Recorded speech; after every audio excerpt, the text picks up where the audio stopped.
I still remember the exact moment Felix asked me that question.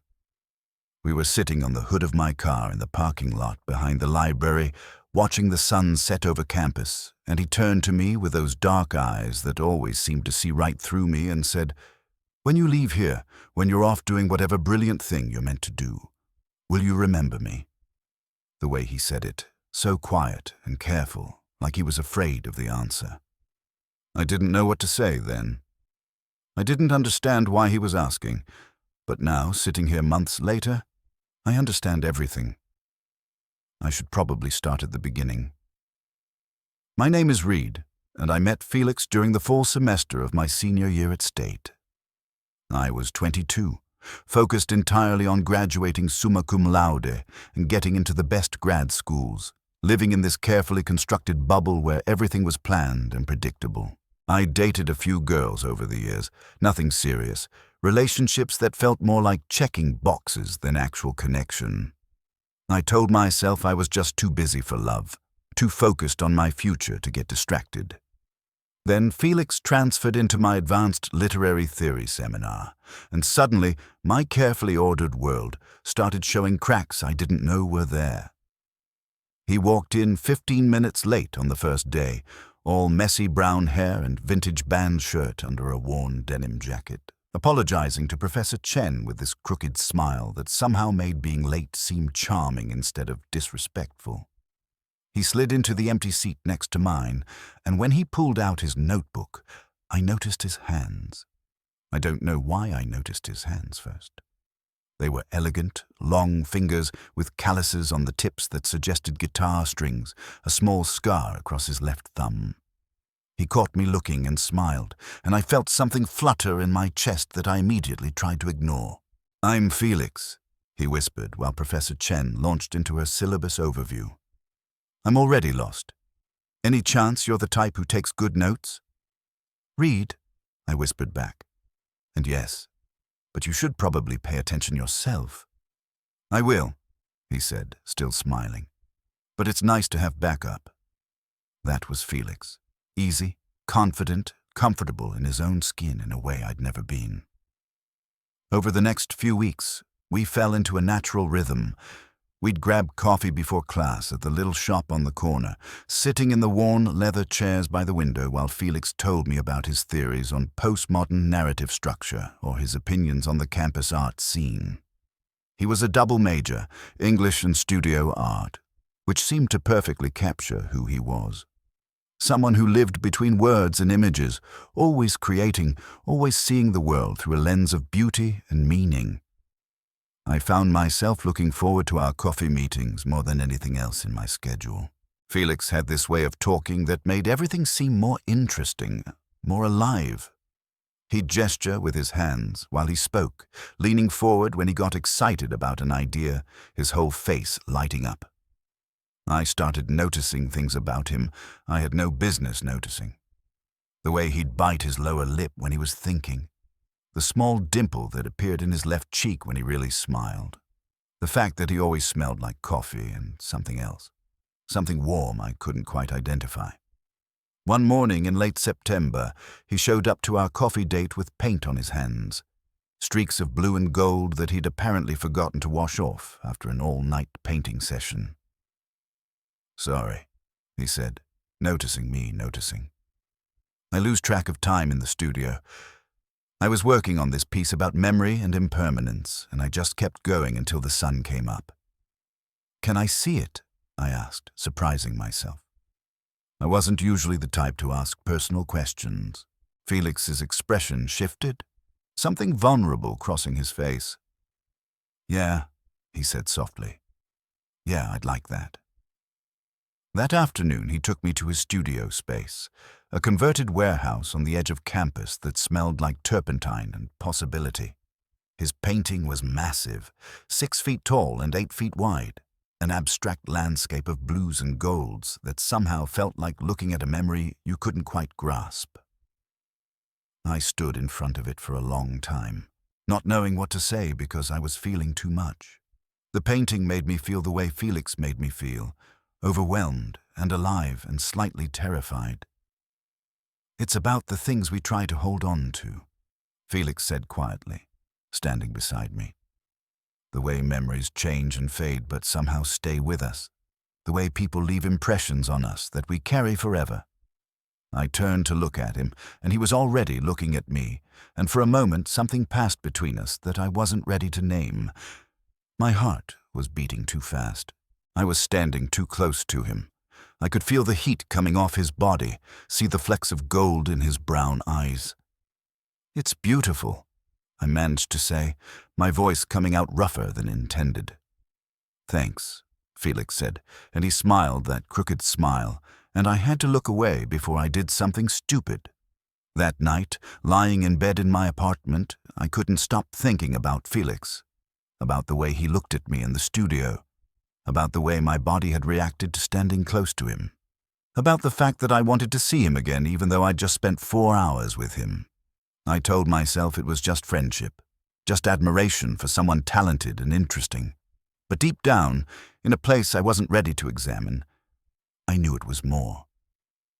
Over the next month, Felix and I became inseparable.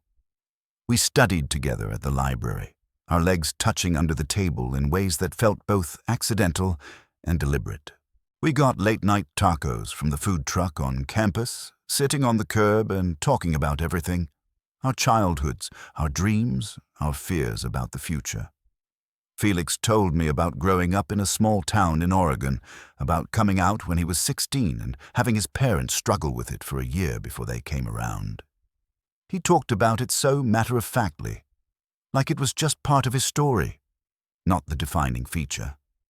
I told him about my family, about being the first person to go to college, about the pressure I felt to make something of myself, to justify all the sacrifices my parents had made. I didn't tell him about the confusion I was feeling, about the way I couldn't stop thinking about him, about the way I was starting to question things about myself I'd never questioned before. One Friday night in October, Felix invited me to a party at his friend's apartment. I normally avoided parties, preferring quiet nights with books and Netflix, but I said yes immediately because Felix asked. The apartment was packed with art students and English majors, music too loud, air thick with smoke and the smell of cheap beer. Felix stayed close to me, his hand occasionally brushing my back or my arm as we moved through the crowd, and every touch felt electric. We ended up on the balcony, escaping the noise, sharing a beer and looking out at the city lights. Felix was wearing this dark green flannel that made his eyes look almost gold, and I couldn't stop stealing glances at his profile, the line of his jaw, the curve of his lips. "Can I tell you something?"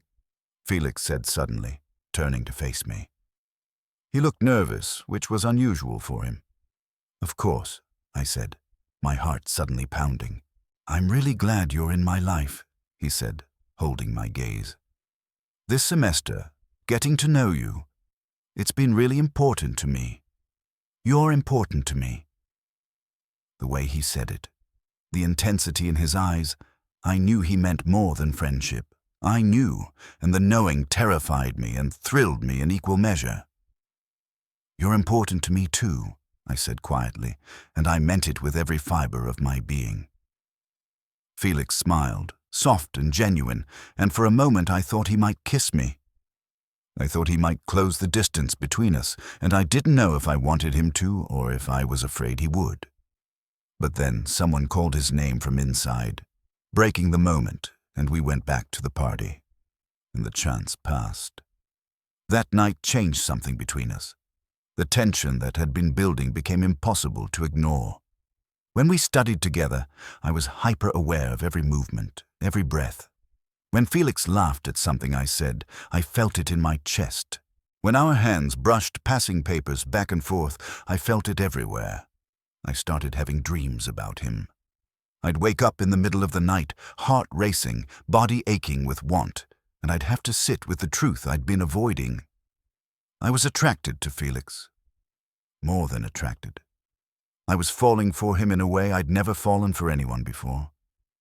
The realization terrified me.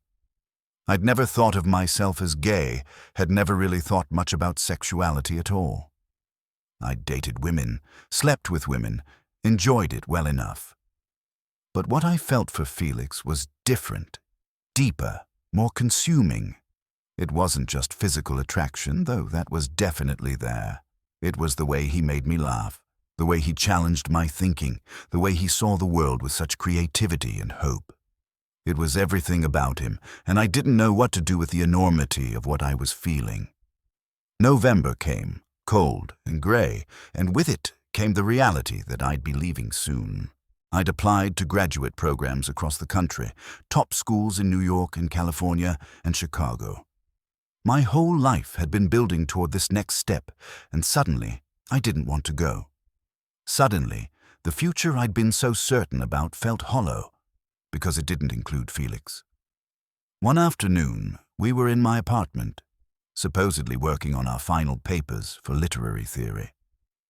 Felix was sprawled on my couch, laptop balanced on his stomach, and I was sitting on the floor leaning against the couch near his head. We'd been working in comfortable silence for an hour, when Felix suddenly closed his laptop and sat up. "Read," he said, and something in his tone made me turn around to face him. "Yeah?" He looked at me for a long moment, and I could see him gathering courage. "Can I ask you something, and will you be honest with me?" "Always," I said, my pulse quickening. "Do you feel it too?" he asked quietly. "This thing between us? Or am I imagining it?" My breath caught. This was the moment. I could deny it, could protect myself, could keep everything safe and unchanged, or I could be honest, could step into the unknown, could risk everything for the possibility of something real. "You're not imagining it," I said, my voice barely above a whisper. Felix exhaled, relief and hope and fear all crossing his face at once. "Okay," he said. "Okay, good. Because I've been going crazy thinking maybe it was just me." "It's not just you," I said, and then, because I needed him to understand, "Felix, I've never felt this way about anyone before. Man or woman. I don't know what I'm doing. I don't know what this means about me or who I am. But I know that when I'm with you, I feel more myself than I ever have." Felix slid off the couch, sitting on the floor next to me, close enough that our shoulders touched. "You don't have to have it all figured out," he said gently. "There's no timeline for understanding yourself, and for what it's worth, I think you're pretty great exactly as you are. Questions and all?" I turned to look at him, and he was so close, and his eyes were so kind, and before I could overthink it, I kissed him, just leaned in and pressed my lips to his, tentative and terrified and wanting. For a second, Felix froze, surprised, and then he was kissing me back, his hand coming up to cup my face, and it was nothing like kissing anyone else. It was overwhelming and perfect, and felt like coming home to a place I didn't know I'd been searching for. We pulled apart, both breathing hard, and Felix was smiling, really smiling, and I couldn't help but smile back. "I've wanted to do that for weeks," he admitted, his thumb brushing across my cheekbone. "Me too," I said. "I just didn't know it until recently." We kissed again, longer this time, and then we were moving, Felix pulling me closer, my hands in his hair, everything else falling away until there was just this, just us, just the feeling of finally being honest about what we wanted. That night, we stayed up until dawn, talking and kissing and talking some more. Felix told me about his first relationship, a boy in high school who broke his heart. I told him about my fears, about not understanding my own feelings, about worrying what it meant. Felix listened without judgment, holding my hand, telling me it was okay to be confused, that sexuality was fluid and personal, and no one else got to define it for me. "You don't owe anyone explanations," he said. "Not even yourself. You're allowed to just feel what you feel and see where it goes." The next few weeks were the happiest of my life. Felix and I were together constantly, stealing kisses in the library stacks, holding hands when we walked across campus, spending long nights in each other's apartments, talking and laughing, and exploring this new dimension of us. I was falling in love with him, deeply and completely, and it was terrifying and exhilarating in equal measure. But underneath the happiness was a growing dread. December was approaching, which meant graduation, which meant decisions about graduate school, which meant leaving. I'd gotten acceptance letters from 3 top programs, including my dream school in New York. I should have been ecstatic. Instead, I felt like I was being torn in half. Felix never pressured me, never asked me to stay, never made me feel guilty about my ambitions. But I could see it in his eyes sometimes, a sadness he tried to hide, a fear of the inevitable ending approaching too fast. One night in early December, we were lying in his bed, wrapped around each other, and Felix was tracing patterns on my chest with his fingertips. "What are you thinking about?" I asked, pressing a kiss to his forehead. "The future," he admitted. "I'm trying not to, but I can't help it." "Felix." "I know," he interrupted gently. "I know you have to go.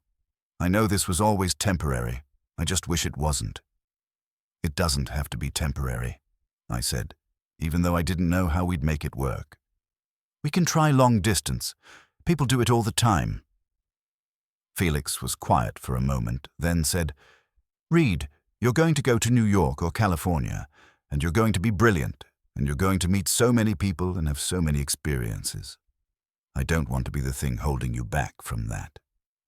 "You wouldn't be holding me back," I protested. But even as I said it, I wondered if he was right. Would a long-distance relationship with someone I'd only been with for a few weeks really work? Was I being naive to think we could survive the distance and the pressure and all the changes coming? The week before graduation, Felix took me back to his studio. He'd been working on something new, he said. Something he wanted to show me before I left. When we got there, he led me to a covered canvas in the corner, larger than the last one, and carefully pulled off the sheet. It was a portrait of me, but not a realistic one. Felix had painted me in his abstract style, all layered colors and emotional resonance, capturing something essential about who I was in a way no photograph ever could. I was rendered in warm browns and soft golds, surrounded by swirls of deep blue, and somehow Felix had managed to paint the feeling of potential, of becoming, of someone standing on the edge of transformation. "Felix," I breathed, unable to find adequate words. "I wanted to capture how I see you," he said softly. "Not just how you look, but who you are. The way you're always thinking, always reaching for something more. The way you're scared and brave at the same time. The way you're just beginning to understand your own light." I turned to him, tears stinging my eyes. "It's the most beautiful thing anyone's ever done for me." "You're the most beautiful thing that's ever happened to me," Felix said, and then he was kissing me, desperate and tender, and I was kissing him back, trying to memorize everything about this moment, because I knew our time was running out. That night, after we made love in his small apartment, Felix and I lay tangled together in the darkness, and he asked me the question that started all of this. "When you leave here, when you're off doing whatever brilliant thing you're meant to do, will you remember me?" I pulled back to look at him, seeing the vulnerability in his eyes, the fear of being forgotten, of being just a chapter in my story instead of something permanent.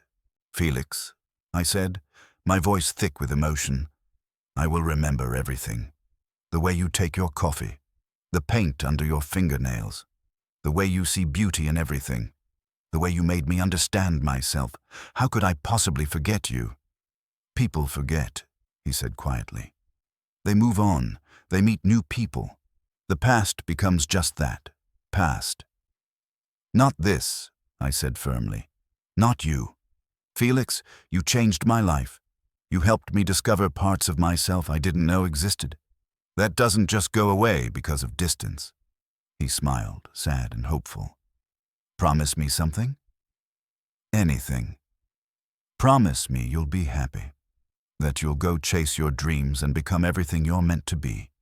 Don't hold yourself back because of guilt or what-ifs. Just promise you'll be happy." "I promise," I said, even though I couldn't imagine being happy without him. "But Felix, This doesn't have to be goodbye. We can make this work. I want to try." "We'll see," he said, which wasn't the answer I wanted, but maybe the only honest one he could give. Graduation came too fast. My parents drove up for the ceremony, proud and excited about my future. They knew I'd been spending time with Felix, but they didn't know the full extent of our relationship. I wasn't ready for that conversation yet, still figuring out how to explain something to them. I was still processing myself. After the ceremony, Felix found me in the crowd, looking beautiful in a vintage suit that somehow perfectly captured his artistic sensibility. He hugged me, holding on maybe a second too long for just friends, and my mom gave me a curious look I pretended not to notice. "Congratulations," Felix said, smiling even though his eyes were sad. "You did it." "We did it," I corrected, because I wouldn't have survived the semester without him. That night, after dinner with my parents, Felix and I met one last time at our spot behind the library. We sat on the hood of my car, just like that first time, and watched the sun set over campus. "I'm going to miss this," Felix said quietly.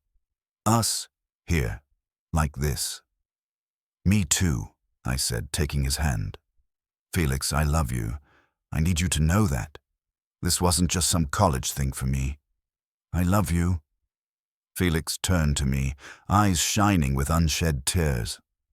"I love you too," he said, "so much it scares me." We kissed as the sun disappeared below the horizon, pouring everything we felt into it, all the love and fear and hope and sadness. When we finally pulled apart, Felix rested his forehead against mine. "Don't forget me," he whispered. "Never," I promised. That was 3 months ago. I'm in New York now, starting my graduate program, living in a tiny apartment in Brooklyn, doing exactly what I planned to do. And I think about Felix every single day. I think about his laugh, his hands, his way of seeing the world. I think about the way he helped me discover who I really am. I think about how much I miss him. We text sometimes, brief messages about our days, but it's not the same. The distance feels insurmountable, our lives moving in different directions. Felix is still at State, working on his MFA, creating beautiful art. I'm here, buried in books and research, building the future I always wanted. But here's what I've learned. Love doesn't work on logic or convenience or perfect timing. Love is messy and complicated, and sometimes it means choosing between things you want equally. I chose my dream, my career, my carefully planned future. And maybe that was the right choice, or maybe it was the biggest mistake of my life. I don't know yet. What I do know is that I will never forget Felix. He asked me if I'd remember him, and the answer is yes, always, in every moment. He's in the way I notice beauty now, in the way I've learned to be honest about my feelings, in the way I understand that life is too short to hide from who you really are. Last week I got a package in the mail. Inside was a small canvas, maybe 12 inches square, painted in Felix's signature style. It was abstract, swirls of warm colors that somehow felt like a hug, like comfort, like home. On the back, in Felix's handwriting, was a note. "For the days when New York feels too big and you need to remember you're not alone. I'm proud of you. I love you. I remember too." I hung it on the wall across from my bed, so it's the first thing I see when I wake up and the last thing I see before I sleep. And sometimes, late at night when I can't sleep because I'm thinking about everything I left behind, I look at that painting and I let myself feel all of it. The love, the loss, the what-ifs, the gratitude. Because Felix was right about one thing. People leave impressions on us that we carry forever. He's imprinted on my heart, part of my story, woven into who I've become. And maybe someday, when the timing is better, or the distance is smaller, or we've both grown into fuller versions of ourselves, maybe we'll find our way back to each other. Or maybe this was what it was always meant to be. A beautiful, transformative chapter that taught me how to love honestly and live authentically. Either way, I'll remember. God, I'll remember everything. The coffee dates, the late-night conversations, the first kiss, the way he looked at me like I was something precious. The way he asked if I'd remember him, as if he could ever be forgettable. As if anyone who knew Felix could ever be the same after. So yes, Felix, wherever you are, whatever you're doing, I remember. I remember it all, and I'm grateful for every moment, every lesson, every feeling. You asked if I'd remember you when I was gone. But here's what you didn't understand. I'm not gone. Part of me is still there with you, sitting on that car hood, watching the sunset, falling in love for the first time with someone who saw me clearly and loved me anyway. That part of me will always be there. Always be yours. Always remember.